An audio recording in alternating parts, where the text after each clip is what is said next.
What's up? Welcome to Project Freelance. My name is Kay Anagonio, and if you are just joining us for the first time, well, I would like to say a huge thank you for tuning in and welcome to the show.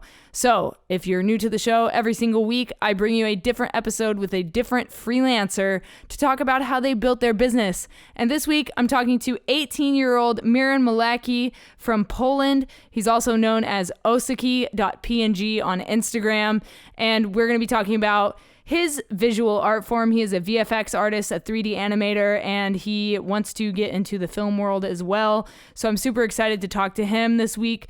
But before we get into the episode, just a couple housekeeping things. First of all, if you like anything you hear during the duration of this episode, if you could please leave a rating and feedback for me, especially if you're on iTunes, if you're listening to this in Apple, please leave a feedback and a rating. It really helps us grow in the iTunes charts. It helps people find us, and it helps validate this show. So thank you for doing that in advance. If you do leave a feedback and a rating, just send me a screenshot of it to my Instagram, which is at @KAnagonio or at Project Freelance, whichever one you want. My links will be down in the description for you. I will send you a signed photo print of a photo that I've taken in an abandoned building. I like to explore abandoned places when I'm not freelancing. I also like to use abandoned places as the backdrop for some of my freelance projects, music videos, photo shoots, things like that. Super fun, and yeah, I'm very excited about that. I have to say a huge thank you to my first partner, which is Liquid Death Water. If you've never heard of Liquid Death, well, don't worry. You've got an ad coming to you in 3, 2, 1. From the streams of the Austrian Alps comes a new kind of water. A water that is sure to raise you from your grave. If you're tired of buying cases of plastic water bottles that contain carcinogens and God knows what else, or if you're trying to lower your waste footprint, Liquid Death comes in beautifully rugged aluminum cans. Murder your thirst with a can of Liquid Death. Check the link in the description and use code JustTheLetterK at checkout for 10% off your order. Liquid Death. Murder your thirst. So yes, please be sure to use the code JustTheLetterK at checkout when you order your case of Liquid Death water. Thank you, Liquid Death, for partnering with me for this podcast. I greatly appreciate it, and I'm super excited for you guys to check out their water. So without further ado, Miran, if you could please introduce yourself and what it is you do to the Project Freelance audience, we'll jump right in. Hi everyone, I'm Miran Malaki, and my nickname is actually Osaki. I'm a VFX artist as well as the 3D animator, and that's basically what I specialize in. I can also call myself probably a visual artist, and these are basically the things that I do. So take me back to when you first got into visual art. I think that it's a super creative medium, and as a filmmaker and photographer myself, I went a different path. You know, I had the option to go to animation or games design or graphic design, but I decided to go with the video photo route. So tell me a little bit about your background as an artist and how you got started. Oh yeah, amazing. So I actually got started about, I think, 5 years ago. It was a really long time, and it was nothing near what I'm doing today. But I basically started by doing some quick like 2D animations because for a fact, my parents, they have a book edition, like they're book editors. And they basically needed some ads for their books. So what I would do is that I would help them to advertise some of their books and create like these super quick social media posts. And that was made with like some really basic programs. And then I just shifted to like 3D and also videography as well. So I think it was really interesting because I really just like shifted naturally into these different mediums. And right now what I do, like I feel pretty great with it. So tell me, where did you come up with your nickname Osaki? Where did that come from? Where did you get inspiration for that? Oh yeah, so that was actually really random. So I was watching a bunch of like vlogs on YouTube, I think from Osaka in Japan, and it just came to my head naturally. I was looking for a nickname because back in like, I don't know, like 2018, I think, I was actually like, I would make music. I was a music producer back then, and I was really looking for a nickname that would be suitable for the stuff that I do. And then I just kept the nickname, and right now that's what I use. I love it. No, it's great. So, tell me a little bit about your education. We had talked before we started recording the podcast that you're self-taught. So, tell me how you learned how to do all this stuff. Like, where did you go for your information, for your education for yourself? Oh yeah, for sure. I think this can be actually very interesting because I haven't like learned anything in my school. Right now, I'm in high school. I'm finishing it, and everything that I learned, it was basically just with the internet and YouTube videos. Because right now I'm in like this music high school, so that's like nothing near visual art or this kind of stuff. And that's actually the question that I get a lot, also from other people, because a lot of people ask me how to learn this kind of stuff, how to really get into this, because I guess 3D medium, it can be very intimidating at first. It can be really scary with like all these different programs and software. And it's all just about, I guess, patience and following different YouTube tutorials. I personally started with YouTube, and it's a great platform, honestly, to learn like anything. There's tons of like videos on pretty much any topics. um and just like after probably like 1 to 2 months of just watching YouTube tutorials and blindly looking for different options in the software, I would start doing my own projects with no like videos from YouTube. And that was the moment when I started really getting into it more and more. So this learning curve kind of like really went up at this point. So tell me about when you started your Instagram. So you have quite a few followers. You only have 53 posts. So it's super cool to see that people are so supportive of what you're doing and of your art. When did you start your Instagram account, and what has social media done for you as an artist, as a freelancer?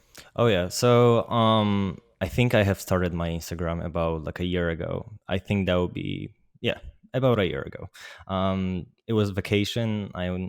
Just decided to upload my first post.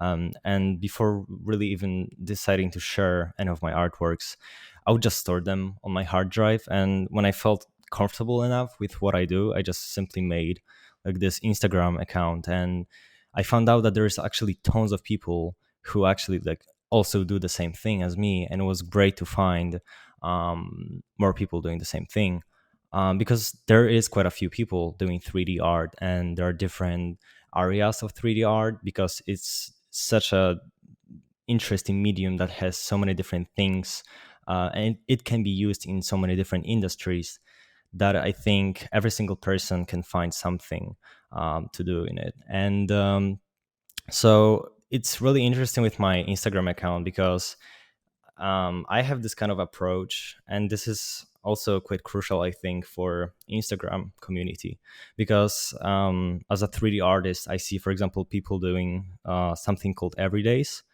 and it's basically this kind of making artworks every single day and just posting them on Instagram. And it's, I guess, mainly for promotional purposes.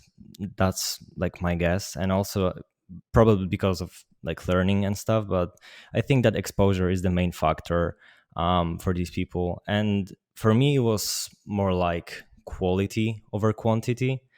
And because of it, I would put into like every single artwork at least a week or something to really polish every single aspect of it.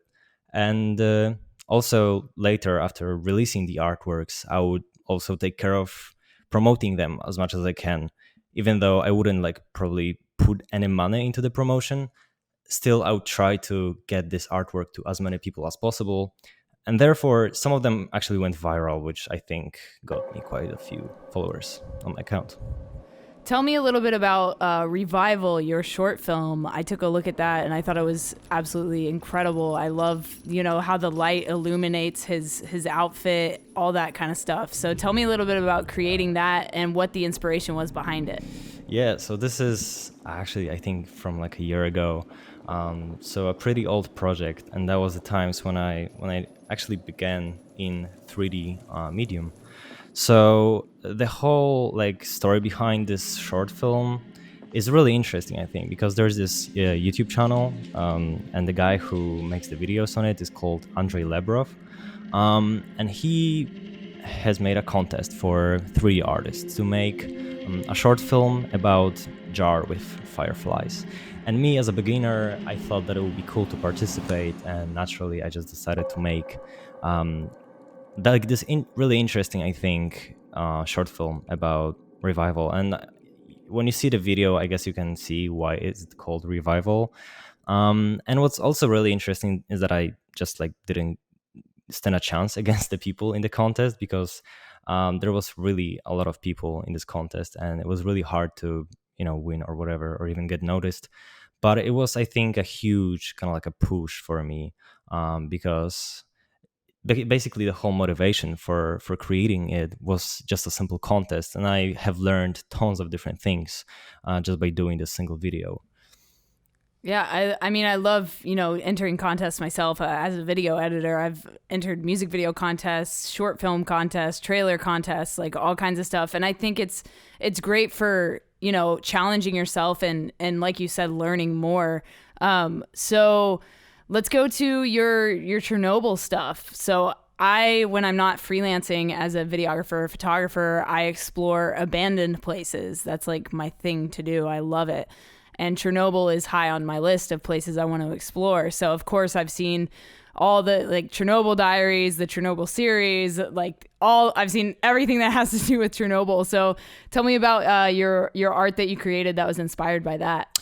Yeah, so the whole backstory is that I just basically watched this HBO miniseries about Chernobyl, and for me it was also something that I knew before, because like I'm from Poland, and there's like a lot of people talking about Chernobyl here because it's quite close, and also even my parents, they were affected by the whole thing. Like there was actually tons of different things happening in Poland because of Chernobyl, like different medicine people would have to take because of the toxic particles in the air and stuff like that. So it was something that I knew, and this HBO miniseries, it just kind of like gave me a kick to make an artwork about it, because I was really fascinated with also the visual side of the miniseries. I think it's great and really interesting to see this kind of like post-apocalyptic almost approach to an actual historical events that happened. And it was also just because I can relate to it because it's really close to my hometown, and yeah, that was basically the whole backstory. I love it. I think it's a great piece of art, and Oh, thank I you. was definitely very attracted to that piece because, like I said, I have this obsession with Chernobyl and the whole story surrounding Hmm. that. It's very very interesting. So definitely a cool piece of art. So I noticed you do a lot of work with like elements of like fire. Can you talk about bringing that element into your work, into your art? Sure. So I think it started with I don't actually know. It was one of the artworks, and I basically found out a way to make fire in 3D, and it's actually pretty funny because fire is extremely hard to do in 3D for some reason. It's basically because the fire, it has all these small particles, and the light has to actually go through these particles, and it's usually pretty hard to do the fire. And so I found out how to do it, and then I realized that there are multiple ways to use this fire in my artworks, and also in this artistic way. It can really, I think, symbolize a lot of different things, and that's just great. I think about this technique, I guess, or whatever. And right now I have actually made quite a few artworks, how you said, with the fire. And yeah, I guess I just found this like little secret how to do the fire in 3D, and now I'm using it all the time. I love it.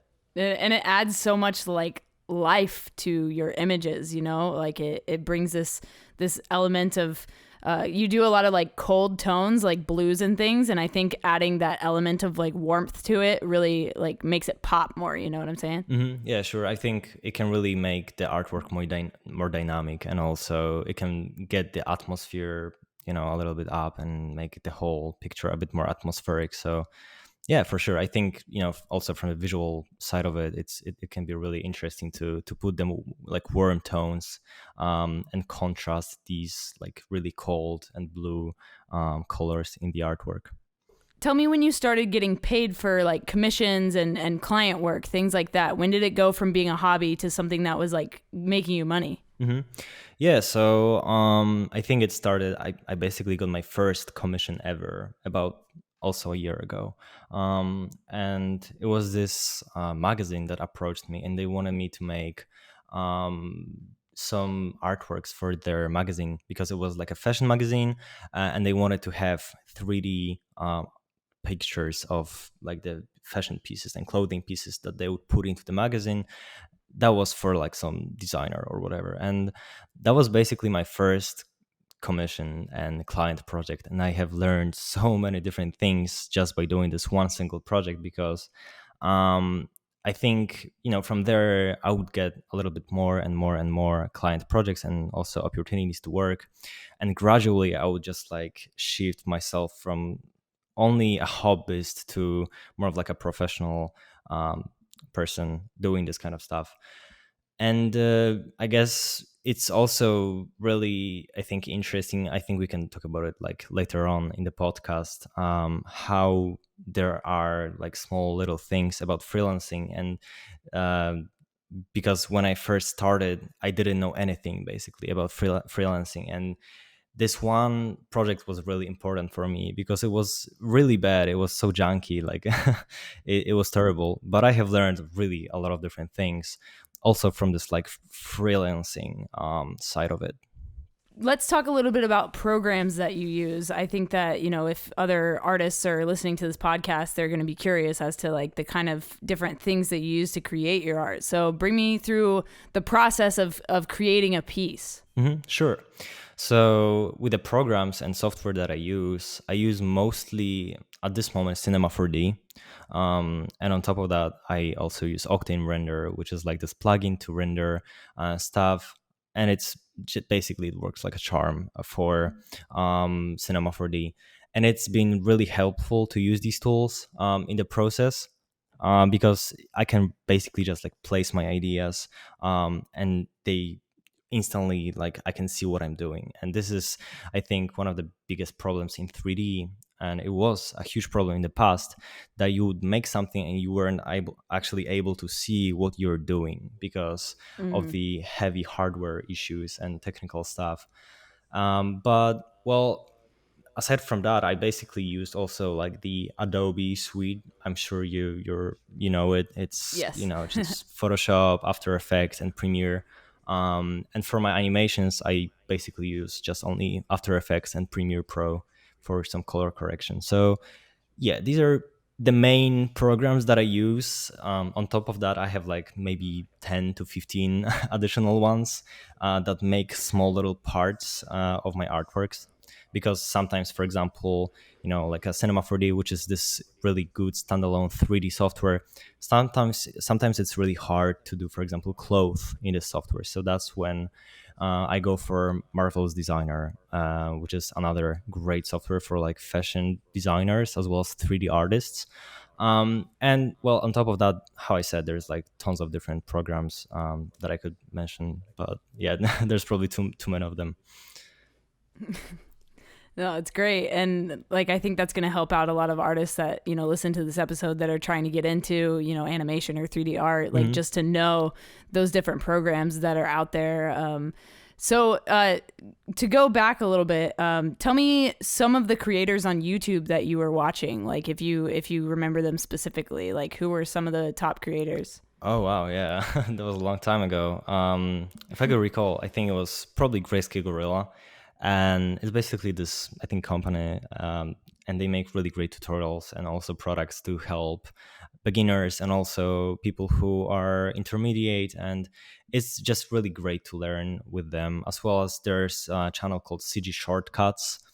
um, and for people who are also interested in, for example, Blender, which is a great alternative for Cinema 4D and it's also free, there's a guy called Ian Hubert, I think, and he also makes really incredible things just on his computer. And it's honestly just insane what he does, because it's, I think, level of like Hollywood VFX, and he does all this stuff as a single person on his computer at home. And these are the things that I think are like also really inspiring. And the more you do this kind of stuff, the more you look around yourself when you learn these things, the more different programs and software you actually you're able to learn. And also, yeah, I think it's just really interesting how all these creators, they really connect. And yeah, how I said, from YouTube, it's great. How do you come up with these concepts like for your art, for your original stuff? I mean, you've got a bunch of different like concepts here, and I'm just wondering, like, where do you take inspiration from? I mean, like we talked about the Chernobyl miniseries where you got inspiration for that. But for some of these other pieces, like, where do you draw inspiration from? Is it like your surroundings, your daily life? Like, how do you come up with this stuff?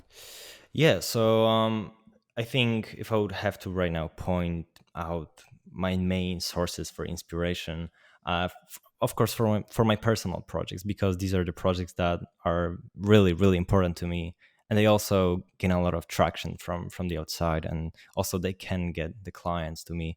But I think it's it's I mainly use Pinterest and also Behance for my inspiration. Like, I just tend to go there and just scroll through these websites and just find some cool pictures. Also from like movies or even music.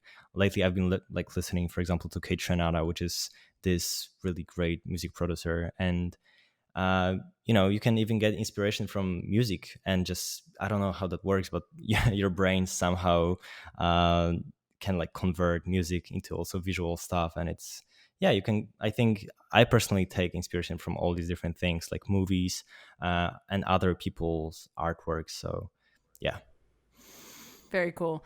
And what has been some of your favorite client work to date? Like, what are some of your favorite projects that you've gotten to work on?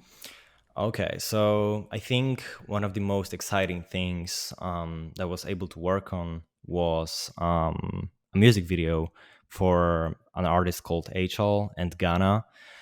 So I basically got commissioned to make the whole music video, and it was times when I think COVID-19 hit everyone, and I think it was really interesting times for 3D artists and also 3D animators, because the whole music industry, it shifted to like animation and 3D, because people weren't able to like shoot music videos, or it was really hard with all these like different restrictions. So there was like actually really a lot of stuff to do, and that's when I got commissioned the music video for these two artists. So yeah, I did a whole episode on like COVID and like how freelancers can adapt and thrive during this time.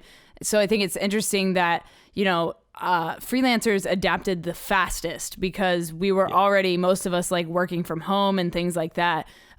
So would you say that you were even more busy than normal during quarantine? Oh yeah, absolutely. I think it really depends what you do as a freelancer. But me personally, as a 3D artist and also a 3D animator, I was way more like busy throughout these times, because there was simply more people interested in this kind of medium. And I have multiple friends who are also videographers, and it was pretty rough times for them with all these restrictions and stuff. So yeah, I think I got actually like pretty lucky, because the animation industry, it was, I think it's now better than ever. How long did it take you to find your worth, to like find your rate for what you charge? Like, was it something you just knew, or was it something you had to kind of figure out and like learn along the way? Yeah, so I think I can say that I'm even learning it right now. Because for me personally, like I'm, from Poland, which is, to be quite frank, not the richest country in the world, and I wasn't used to this kind of rates. Because, for example, I think as an industry standard for a 3D animator, it's usually around like $50 an hour. And here in Poland, to comparison, like the minimal wage is around, I think, $2.50 an hour when you work in What? like a cafe Oh or my something. Yeah. god. So Oh for man. me, when I got like the first commission that I mentioned before, I was really underestimating myself when I look back at it. And I think, as a person, I'm still kind of learning my worth, because I can see myself, for example, doing my pricing around like 2 months ago, and right now when I would do it in a different way. So I don't know when is it going to end, but it's surely right now I'm like getting closer and closer to it, which I think right now I'm feeling pretty comfortable with my pricing. And I think it's good to know your worth, definitely, because underestimating yourself is really bad for you, as well as, just doing the opposite. So yeah. Yeah, it took me a while to figure out my worth, when I first started doing videography. Like I studied in film school, and then I was living overseas. I lived in Dubai, and that's where I Hmm. studied film. And then I moved to Australia for a year and finished my course in film there. And then I moved out to California, where I live Hmm. now, because this is where everybody else went to, quote unquote, make it, if you will. So I came out here, Yeah. I didn't know anybody. So I literally started from zero, didn't know how to, like, in school, they didn't teach us how to like find your rates or any of that stuff. So it was literally something I had to Hmm. find out myself. And for you, as somebody that's so young, I think it's important for you to know that you should always like increase your rate as you go, as you get older, as you get better. Like, it doesn't end. You know what I'm saying? Like you were saying, you don't know when it's going to end. It doesn't. Don't let it end. Just keep Hmm. raising your rate as you get more work and as you get better. Trust me. Yeah, yeah. I mean, definitely, I think looking at the industry and also like the standards, how much people are charging around me and how much experience they have, I think it can be pretty hard at first, because, obviously you're not experienced and you're really new to the industry. And for some part, you are not in like even capable of doing certain things. Like I've had multiple situations when I got something commissioned and I had to learn it while working on the project. So for sure, when starting with the whole thing, it can be pretty hard. But how you're saying, just growing constantly is the best. Yeah, and that's the same for me. I've gotten commissioned for like After Effects work, and I literally had to figure out how to do like certain things in After Effects as I was doing the project. So I can totally relate to you there. Yeah, I mean, I guess this is the fun part of freelancing. You learn new things on the way because you're literally just pressured to do so. Yep. And it's always a challenge. And I love a challenge. That's the most Oh yeah, exciting part about same. freelancing, is that you get to do something new every day. And that's the best part for me. Yeah, definitely. I think, when I look at every single project that I have worked on, I think on pretty much every single project, I have learned new things, or I have found a workflow to make things faster or better. So, yeah, definitely. I agree. So, this is a question that some guests don't like to answer, but I think it's important that we talk about it. Have you ever been screwed over on a job, like not been paid for something or anything like Mhm. that? Yeah. I mean, yeah, sure. I was. And I think it happens to most of the people and freelancers. And this is, I think, the downside of freelancing, I guess. But it's once you figure out these like different things that can make you safe throughout the process of working with a client, I think there is like no better form than freelancing. Like, for example, in comparison, like working in the studio, if you appreciate the freedom of working on the project, I think freelancing is like the best way to just work. So, but like when I look back in the time, I didn't get screwed over as much as I could have because I simply got lucky, I think, with the clients that I got. But I've had multiple situations when I would for example, wait for the payments for a really long time, and that would really stress me out. And it was back in the times when I wouldn't do any like agreements or advanced payments, like nothing. It would just be like, okay, let's do it, and I would just like do it. So I think it's really, really important to know these like different safe mechanisms to do when working with clients, like for example, how I said, agreements or advanced payments. And that can really make you more comfortable while working on the project, because I guess no one likes, being stressed out that someone is not going to pay you or something. Definitely. Yeah. And I think I do the same thing now. I take deposits, and I think that it's important Hmm. for people listening to know that you can ask for that. You can ask for an upfront Sure. payment to book your time or book your session or whatever. I think it's super important to do things like that and always have a contract, you guys. Like, anybody listening out there, like, please have a contract, write it up yourself so you know exactly what's going on and exactly what's expected of the client as well as what they should expect from you. Yeah, definitely. I think it's super important. What do you want to do with the future? I mean, you're a young guy. You've got a lot of life ahead of you. You've got a lot to learn still, I'm sure. But I mean, what do you want to do with this 3D art, with this visual medium? Yeah, so right now I'm finishing high school and I'm going to write my finals this year, actually. So this is the moment when I really decide what to do. And right now I really can't make up my mind, because on one hand I have this like freelancing side of me, and I can right now make my living off of 3D, and it's honestly great. Like, I feel really happy with what I do, and I can see in perspective that there is like way more things to learn, and like there's surely a huge space to grow. And also on the other hand, I do actually want to go and study, like on, for example, like a film school or something like that. So that might be the direction I'm going to take. Probably I'll have to see. But yeah, right now this is the situation that I'm in. I think that it's great that you're 18, right? Yeah, yeah, Yeah, exactly. I think it's crazy to think that there are young people out there that are already able to make a living doing what they love to do. I think that's absolutely fantastic, and I wish you the best of luck in the future with everything. And I think you should absolutely go to film school, because it will only make your visual art better. It will only teach you more elements of Mhm. visual art. Oh yeah, well, thank you. And and yeah, I think it doesn't matter. Like the age doesn't matter at all. It's never too late. It's never too early. You can really, like, in a year or in even like a half a year, you can learn so many things if you're just determined to do so. That it's really incredible with like the tools that we have today with the internet and all that stuff. But yeah, how I said, it's never too late or too early. And then my final question for you is, what is something you know now that you wish you knew when you started?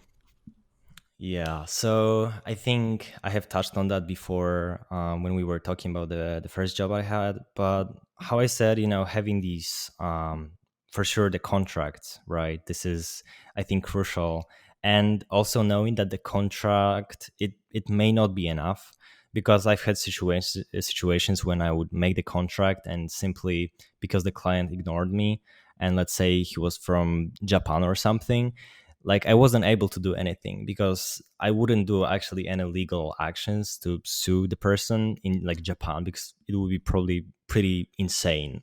Yeah. Yeah. And especially if these are not like, like thousands of dollars or something, because that's not the case.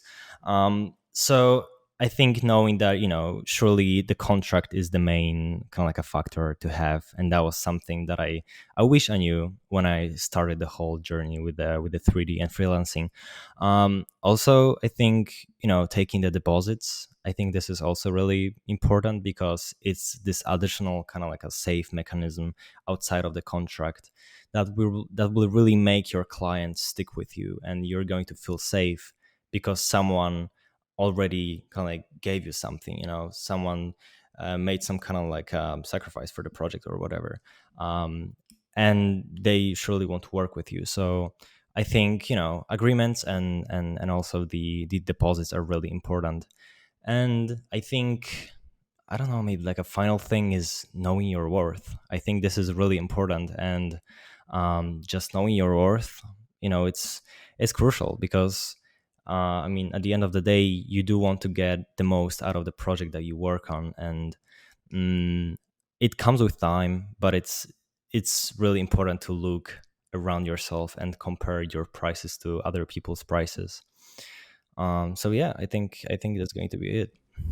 Absolutely. Yeah. Thank you for sharing all of that. And if somebody wants to commission you or check out your work, where can they go to find you? Yeah, so I think the best place is going to be my Instagram, which you can find by searching Osaki.png. For now, this is the nickname that I have. I might change it in the future, but let's say that it's going to work for now. All right, guys, that was my episode with Miran Malaki, otherwise known as Osaki.png on Instagram. Please be sure to follow him and follow along with his journey. He's got a bright future ahead of him. Thank you, Miran, for coming on the podcast and sharing your insight and your stories with everybody. And if you liked this episode, like I said, please leave some feedback and a rating. It really does help the podcast out a lot. Like I said, I will send you a signed photo print if you do that. It takes you like 30 seconds. All you got to do is go down to the bottom of this podcast, go to the show, and leave a rating and feedback, and then send me a screenshot to Instagram at Project Freelance, and I will get a signed photo print out to you as soon as possible. Thank you guys for listening to this episode. I appreciate it. Also, if you are into cool photography and cool stories, I have a book out called No Tracers, an Urban Explorer's Diary.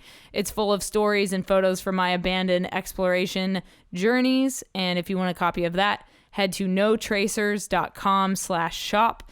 There will be a link down in the description for you if you want to check it out. Thank you guys. I will talk to you next week on another episode of Project Freelance. If you know anybody that is a freelancer, let me know. I would like to get them on this podcast. We're looking for guests for season 7 right now. So come join us. Let's get this going.